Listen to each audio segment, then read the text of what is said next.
আজকে আমি বানাবো এগ পাস্তা। এগ পাস্তা তো বাড়িতে আপনারা অনেকেই খেয়েছেন। এই রকমভাবে বানিয়ে একবার খান, সারা জীবন মুখে লেগে থাকবে। এত সুন্দর এবং সহজ একটা রেসিপি কিভাবে আপনারা বাড়িতে 10 মিনিটের মধ্যেই বানিয়ে ফেলতে পারবেন সেটাই বলবো। জন্য প্রথমেই লাগবে আমাদের পাস্তা। এবারে কড়াই বসিয়ে দিয়েছি আমি। কড়ার মধ্যে আমি জল, লবণ ও সাদা তেল দিয়ে পাস্তাটা দিয়ে দিয়েছি। এবারে পাস্তাটা সিদ্ধ হয়ে গেলে পাস্তাটা তুলে নেব। দেখুন পাস্তাটা কত সুন্দরভাবে হয়ে গেছে।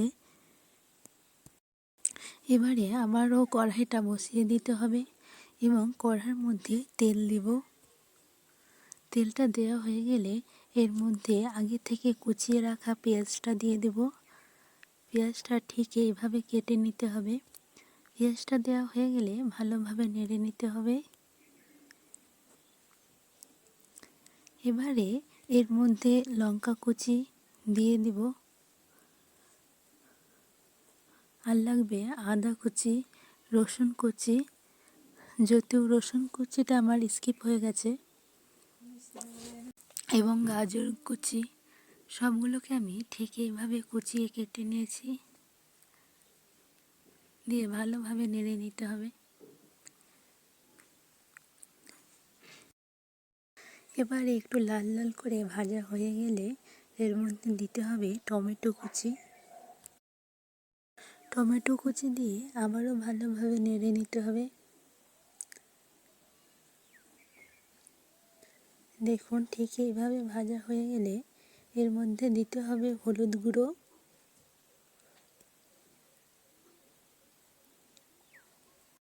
দিয়ে আবারও একটু নেড়ে নিতে হবে এটাকে।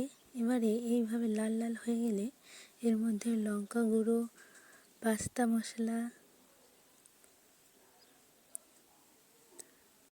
দিয়ে ভালোভাবে মিক্স করে এর মধ্যে দেব সয়া সস, এবং সসটা দিয়ে ভালোভাবে মিক্স করে নেব ও সিদ্ধ করে রাখা পাস্তাগুলো এর মধ্যে দিয়ে ভালোভাবে মিক্স করে নেব, এবং আগে থেকে ভেজে রাখা ডিমটা দিয়ে দেব এবারে এর মধ্যে, ও আবারও ভালোভাবে মাখিয়ে নেব।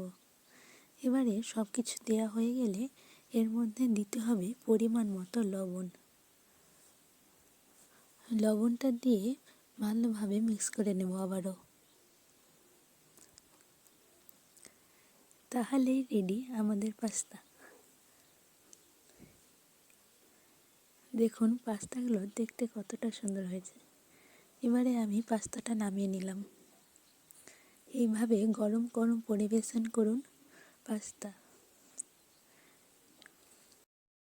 পাস্তার রেসিপিটা বাড়িতে খুব সহজে বানানো যায় এবং খুব অল্প সময়ের মধ্যে তৈরিও হয়ে যায়, এবং এগুলো খেতেও খুবই ভালো লাগে।